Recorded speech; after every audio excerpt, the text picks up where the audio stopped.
warahmatullahi wabarakatuh. Salam sejahtera untuk kita semua. Perkenalkan, nama saya Santi Marenta MPD, salah satu dosen tetap di Akademi Teknik Adikarya Kerinci pada program studi D3 Teknik Sipil. Pada kesempatan kali ini, izinkan saya menyampaikan pernyataan diri dosen dalam unjuk kerja Tridharma Perguruan Tinggi atau PDD UK-TPT dalam bidang pengajaran yang digunakan sebagai salah satu syarat sertifikasi dosen tahun 2024 pada mata kuliah yang saya ampu, yaitu mata kuliah Rekayasa Gempa. Mata kuliah Rekayasa Gempa merupakan mata kuliah wajib program studi D3 Teknik Sipil dengan bobot 2 SKS dan dengan kode mata kuliah MKK 2208, yang mana mata kuliah ini adalah diajarkan pada semester genap.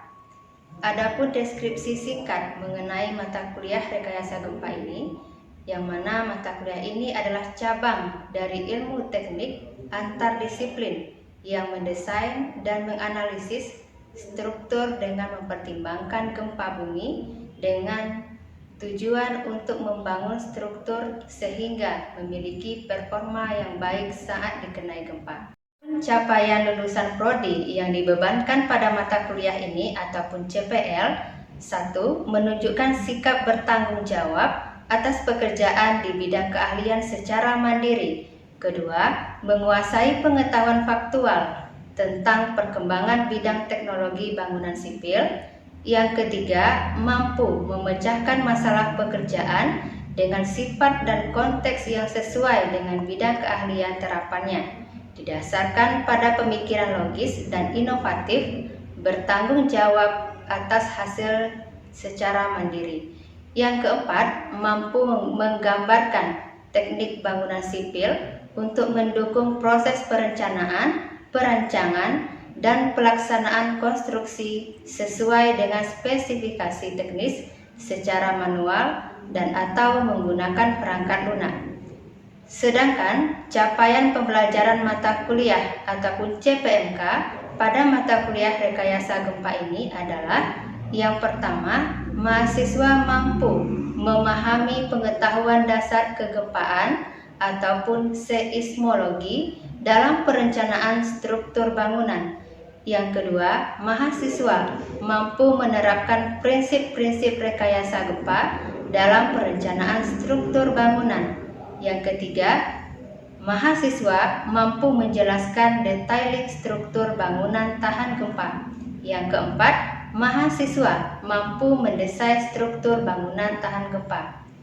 Kemampuan akhir tiap tahapan belajar ataupun sub CPMK adalah: yang pertama, mahasiswa mampu menjelaskan konsep gempa. Yang kedua, mahasiswa menjelaskan lapisan bumi dan teori plate tektonik. Yang ketiga, mahasiswa mampu menerapkan cara mitigasi gempa sebelum, sesaat, dan sesudah gempa. Yang keempat, mahasiswa menjelaskan cara kerja pencatatan gempa dan data lain oleh BMKG.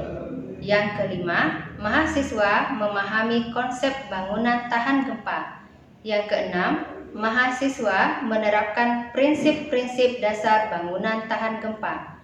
Ketujuh, mahasiswa menjelaskan detailing struktur bangunan tahan gempa. Yang kedelapan, mahasiswa mengidentifikasi kerusakan struktur bangunan akibat gempa. Kesembilan, mahasiswa menjelaskan beban dan perpindahan akibat gempa. Kesepuluh, mahasiswa mendesain bangunan rumah tahan gempa. Adapun teknik pengajaran yang saya laksanakan adalah dengan DIA, yaitu Delivery, Interaction, dan Assessment. Delivery, di mana adanya proses penyampaian materi kepada mahasiswa agar mahasiswa tersebut mudah memahami materi yang saya sampaikan. Tentunya melalui PowerPoint, video pembelajaran, dan atau buku referensi melalui e-learning dari Akademi Teknik Adikarya ataupun metode daring ataupun online lainnya, termasuk video konferen dan tatap muka di kelas. Adapun metode pembelajaran yang saya lakukan yaitu dengan ceramah, diskusi, dan tanya jawab. Tentunya hal ini ditunjang dengan pendekatan case-based learning. Yang kedua, interaction. Adanya interaksi dosen dengan mahasiswa ataupun mahasiswa dengan mahasiswa lainnya yang dilakukan melalui diskusi berbasis teks, melalui e-learning Akademi Teknik Adikarya, melalui forum diskusi, serta tatap muka di kelas. Yang ketiga, assessment. Adanya pemberian tugas yang saya berikan kepada mahasiswa dan evaluasi untuk mengukur pemahaman mahasiswa dalam menerima pembelajaran yang telah disampaikan, yang dilakukan melalui tugas dan kuis, keaktifan mahasiswa di kelas melalui forum diskusi, ujian tengah semester, dan ujian akhir semester, atau didistribusikan langsung saat kelas luring berlangsung.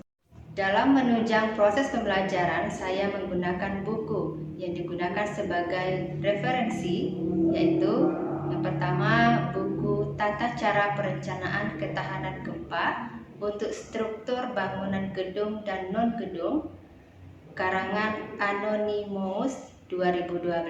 Yang kedua, buku Gempa karangan Andang Wijaja 2010. Dan yang ketiga, buku Aplikasi SNI Gempa karangan Himawan Indarto, Hanggoro Tri Cahyo, Kukuh C. Adiputra tahun 2013. Assalamualaikum warahmatullahi wabarakatuh. Apa kabar hari ini? Baik. Alhamdulillah, pada siang hari ini kita masih diberi kesempatan sehingga kita dapat berkumpul bersama-sama di kampus kita ini dalam perkuliahan mata kuliah Rekayasa. Baik, untuk hari ini sebelum perkuliahan kita mulai, seperti biasa ada baiknya kita berdoa terlebih dahulu menurut agama dan kepercayaan masing-masing. Berdoa dimulai. Berdoa selesai. Oke, baik, untuk hari ini kita akan melanjutkan materi yang kemarin. Ya, hari ini kita akan membahas mengenai konsep dan prinsip bangunan tahan gempa. Nah, ini erat kaitannya dengan materi yang minggu lalu. Adapun capaian pembelajaran yang akan kita capai pada hari ini, yang pertama dapat memahami konsep bangunan tahan gempa. Kemudian yang kedua dapat memahami jenis-jenis bangunan tahan gempa. Kemudian yang ketiga dapat memahami prinsip-prinsip bangunan tahan gempa. Nah, namun sebelum itu Ibu akan melontarkan pertanyaan, kenapa kita harus membangun rumah yang tahan terhadap gempa? Nah, ini erat kaitannya dengan materi yang telah kita pelajari pada minggu yang kemarin, yaitu mengenai gempa Indonesia. Nah, seperti yang kita ketahui bahwasanya di Indonesia ini sangat rentan sekali terhadap terjadinya gempa. Nah, kalau ada yang masih ingat, coba siapa masih ingat kenapa sih di tempat kita ini sering terjadi gempa? Ada yang tahu? Jauh. Ya, silakan Brenda. Karena negara ini terletak di atas cincin api Pasifik. Wilayah sekitar Samudra Pasifik yang rentan terhadap aktivitas geologi seperti gempa bumi dan keletusan gunung api.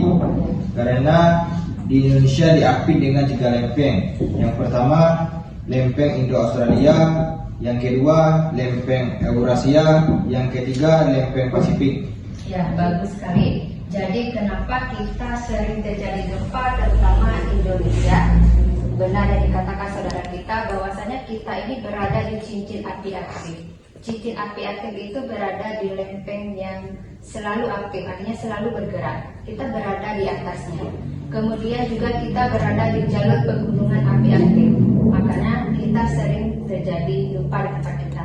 Kemudian kita diatur oleh 3 lempeng. Yang pertama Indo-Australia, di mana arah pergerakannya itu menuju ke utara, dari selatan ke utara. Kemudian ada lagi yang namanya lempeng Pasifik yang mengarah ke daerah barat. Kemudian ada lagi Eurasia dari utara ke selatan. Jadi kita diapit oleh lempeng itu, makanya kita salah satu mitigasinya dengan membangun rumah tahan terhadap gempa. Mungkin di sini ada yang bisa ataupun yang pernah mendengar, ada yang orang bilang atau kita baca, ada yang rumah tahan gempa, ada istilah rumah anti gempa. Kira-kira penggunaan kata yang benar itu yang mana ya? Ada yang bisa?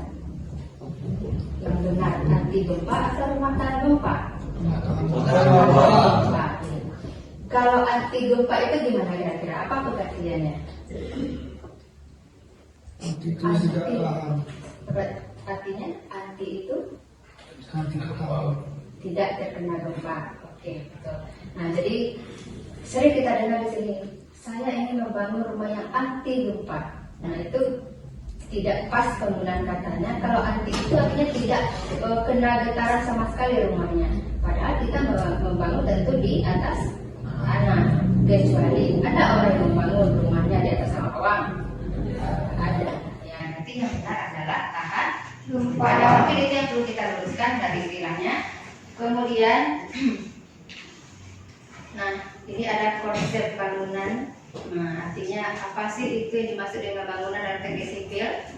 Nah, di sini bangunan itu adalah struktur buatan manusia ataupun yang dibuat oleh manusia, mulai dari fondasinya, kemudian dari ada dindingnya, kemudian ada mungkin ada tiangnya, ada baloknya sampai ke atap yang dibuat secara permanen di atas tanah, ya. Kemudian siapa yang bisa ngasih contoh? Kira-kira contoh dari bangunan itu apa saja?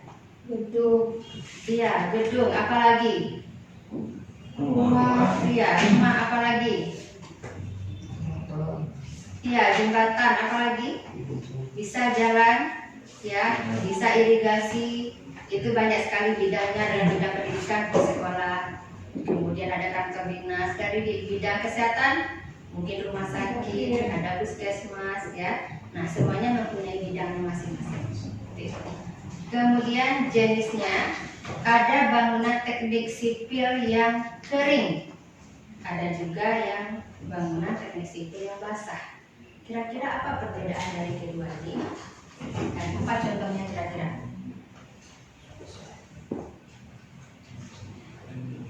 Ada yang bisa? Kalau bangunan teknik sipil kering, apa kira-kira contohnya? Bisa rumah, ya. Apalagi? Bisa gedung, bisa kantor dan sebagainya. Kalau bangunan teknik sipil yang basah, ada? Iya, irigasi. Ada apa lagi? Drainase. Ada apa lagi? Ada bendungan. Ya, yang pokoknya yang berhubungan dengan air. Kemudian, apa sih yang dimaksud dengan bangunan tahan gempa itu sendiri? Apakah misalnya terjadi gempa dengan 7 ataupun 8 skala Richter? Terjadi gempa yang sekian detik, rumahnya langsung roboh. Apakah itu dimaksud dengan rumah tahan gempa? Atau misalnya ada rumah yang bertingkat, kemudian terjadi gempa dengan 7 skala Richter, ya. Kemudian rumahnya masih berdiri kokoh. Apakah itu yang dimaksud dengan rumah tahan gempa? Nah, ini yang perlu kita pahami konsepnya. Jadi yang dimaksud dengan konsep bangunan tahan gempa itu seperti ini, ya. Yang pertama, apabila terjadi gempa kecil itu 2 sampai 4 skala Richter, maka struktur utama bangunan tidak rusak dan berfungsi dengan baik. Artinya tidak mengalami kerusakan apa-apa, ya. Itu termasuk kepada bangunan yang tahan gempa. Yang kedua, poinnya, apabila terjadi gempa menengah besar dari 5 skala Richter, besar ataupun sama dengan 5 skala Richter, maka struktur utama bangunan boleh rusak atau retak ringan tapi masih dapat diperbaiki. Artinya terjadi gempa 5 skala Richter di sini. Yang rusak itu hanya dindingnya yang retak. Itu termasuk kepada bangunan tahan gempa. Tapi misalnya terjadi gempa 5 skala Richter, ini tiangnya sudah sudah roboh, ya. Kemudian lantai atasnya sudah roboh, itu tidak termasuk kepada bangunan tahan gempa. Poin yang ketiga, apabila terjadi gempa kuat, berarti besar ataupun sama dengan 6, berarti 6, 7, 8, 9, maka bangunan rusak tetapi tidak runtuh total.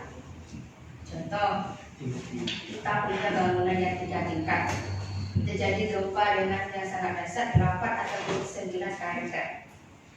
Nah, ketika terjadi gempa tersebut, bangunannya memang rusak, dindingnya memang banyak yang roboh, tetapi tiangnya ini masih berdiri. Ya, tapi memang nggak bisa ditempati lagi. Nah, itu termasuk kepada bangunan yang tahan terhadap gempa. Paham kira-kira konsepnya? Nah, ini pengertian bangunan tahan gempa Freddy pada tahun 2009. Nah, ini mungkin lebih kurang sama dengan yang tadi. Bila terjadi gempa ringan, bangunan tidak boleh mengalami kerusakan, baik pada komponen non struktural maupun pada komponen strukturalnya. Struktural itu tahu?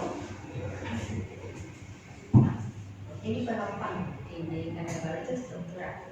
Ya. Nah, mungkin bisa dilihat di gambar depan. Nah, ini adalah contoh dari bangunan yang tahan terhadap gempa. Coba lihat gambar yang pertama, ini ada gempa minor, artinya gempa skala kecil. Nah, ketika terjadi gempa, ini masih utuh bangunannya.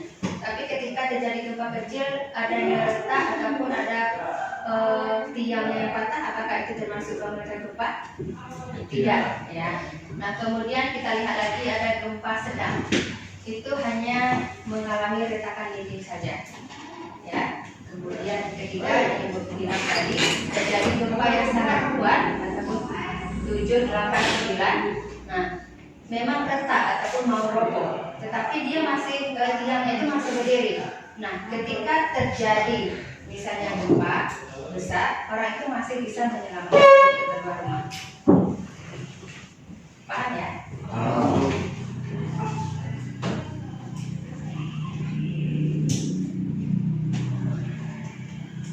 Nah, ini adalah salah satu contoh gempa yang terjadi di Palu kemarin, sekitar 7,4 skala Richter skalanya. Nah, ini adalah salah satu hotel, meskipun kalau kita lihat dindingnya sudah roboh, tapi strukturnya ini masih berdiri. Nah, itulah yang dimaksud dengan rumah ataupun bangunan tahan gempa. Untuk yang kedua, ini yang terjadi di Jogja, itu juga salah satu hotel di sana. Nah, meskipun dia sudah miring, tetapi dia masih berdiri. Ini juga termasuk kepada bangunan gempa. Tapi kalau misalnya 8 ambruk langsung, nah itu bukan yang termasuk kepada bangunan tahan gempa, karena tidak ada kesempatan untuk orang melarikan diri keluar. Itu masih ada kesempatan.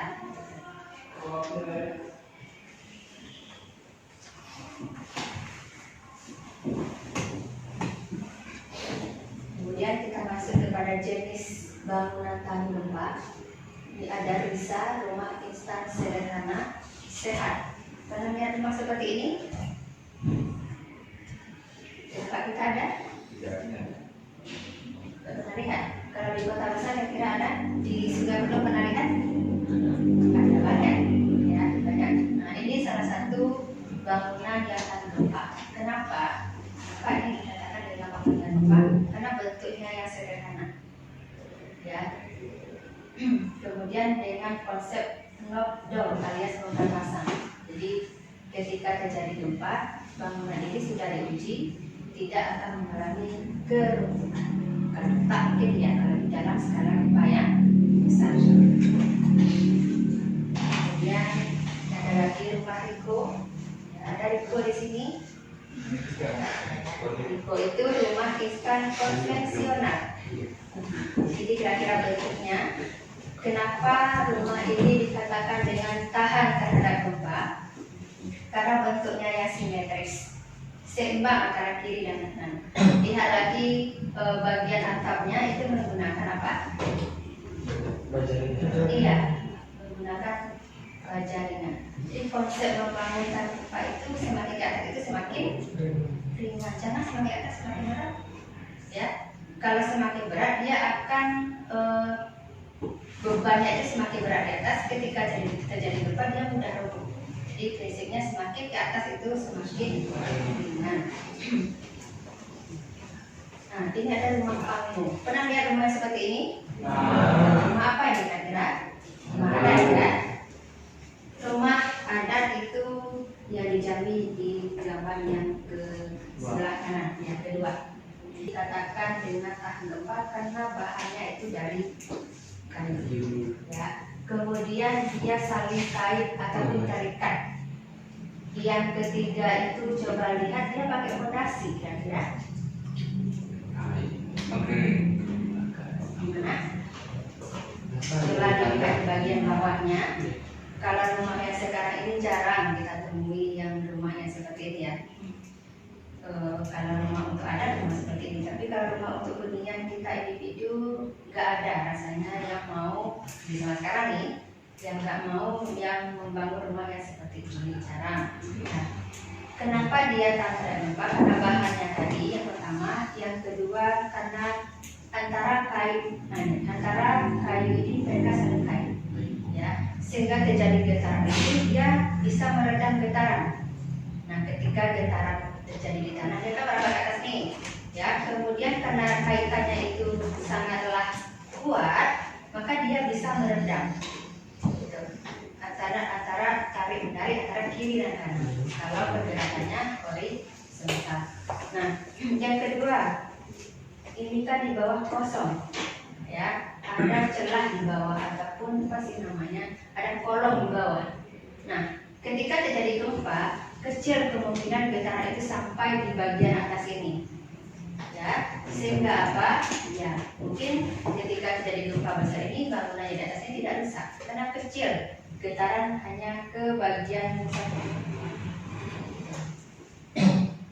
Makanya rumah panggung ini dikatakan dengan rumah yang tahan gempa. Ini juga ada kolong di bawah, nah seperti ini. Nah, ini cocok sekali untuk daerah yang rentan sekali terhadap gempa. Kemudian ada rumah seperti ini, pernah lihat? Pernah lihat? Di tempat kita ada kira-kira? Tidak ada. Di tempat wisata yang banyak seperti ini. Kalau di Sumbar itu ada yang seperti ini, boleh lihat. Ini rumah dom namanya. Kira-kira apa alasan kenapa rumah dom ini dikatakan dengan tahan gempa? Rumah dom bisa tahan terhadap gempa dikarenakan rumah dom tidak memiliki sambungan atau sudut seperti rumah pada umumnya, yang dimana sambungan ini merupakan titik terlemah pada suatu bangunan ketika terjadi guncangan gempa.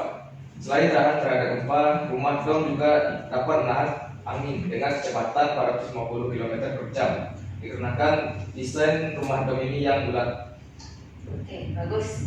Ya, kenapa rumah dom ini dikatakan dengan rumah yang gempa? Ini kan rumah yang setengah lingkaran, dia tidak mempunyai sudut. Ya, jadi antara lingkaran ini mereka kuat, kompak seperti itu atapnya. Nah, ketika terjadi gempa, getaran itu mampu meredam daripada gempa yang terjadi. Kemudian, nah kita masuk lagi kepada prinsip bangunan tahan gempa. Prinsip artinya itu apa aturan yang harus kita lakukan, yang harus kita ikuti supaya kita membangun itu tidak salah ataupun rumah kita itu bisa tahan terhadap gempa. Ya, jadi harus ada prinsipnya. Yang pertama itu struktur bangunan yang simetris. Simetris artinya di sini ini. Artinya dia mempunyai sisi yang sama. Kalau seimbang itu salah kalau dalam membuat struktur. Nah, ini kalau untuk struktur rumah dom tadi yang seperti ini. Ya, kalau untuk rumah Riko tadi yang seperti ini. Ya, kemudian ini contohnya.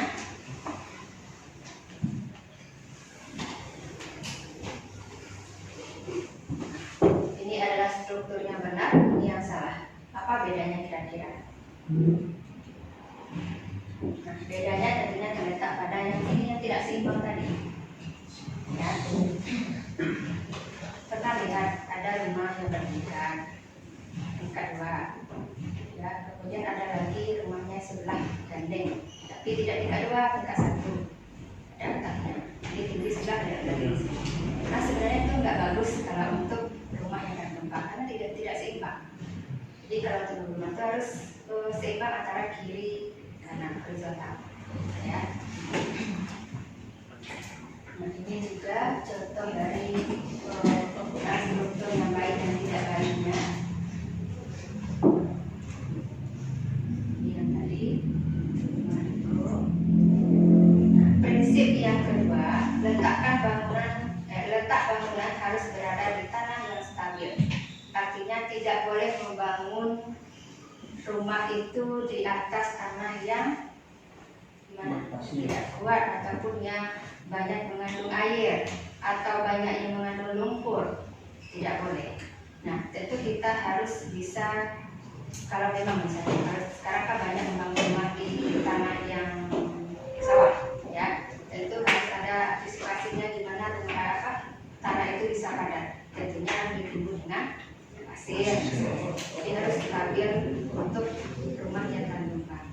Kemudian yang ketiga, gunakan material yang ringan, ya, seperti ada baja ringan untuk atap tadi, kemudian ada bata ringan, kemudian ada semen mortar. Kemudian yang keempat, keseluruhan kerangka bangunan harus terikat kokoh dan rapuh. Kita dikunci sudut-sudutnya itu harus terikat kuat. Kemudian yang kelima, tinggi bangunan tidak melebihi 4 kali lebar bangunan. Nah, itu ada 5 prinsip. Ada satu lagi ketinggalan, itu tadi semakin ke atas membangun itu harus semakin ringan. Jangan semakin ke atas semakin berat. Sampai di sini ada pertanyaan? Oke, kita lanjutkan. Tembok akan bekerja seperti prinsip. Ukuran tembok harus kurang dari 12 meter persegi. Jika lebih, kita harus pasang kolom lagi.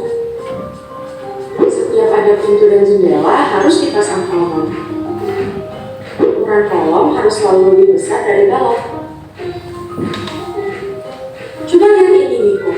Misalnya, ini adalah rumah 2 lantai. Jika kolom yang ini kita ambil, kira-kira apa ya yang terjadi kalau kita goyangkan?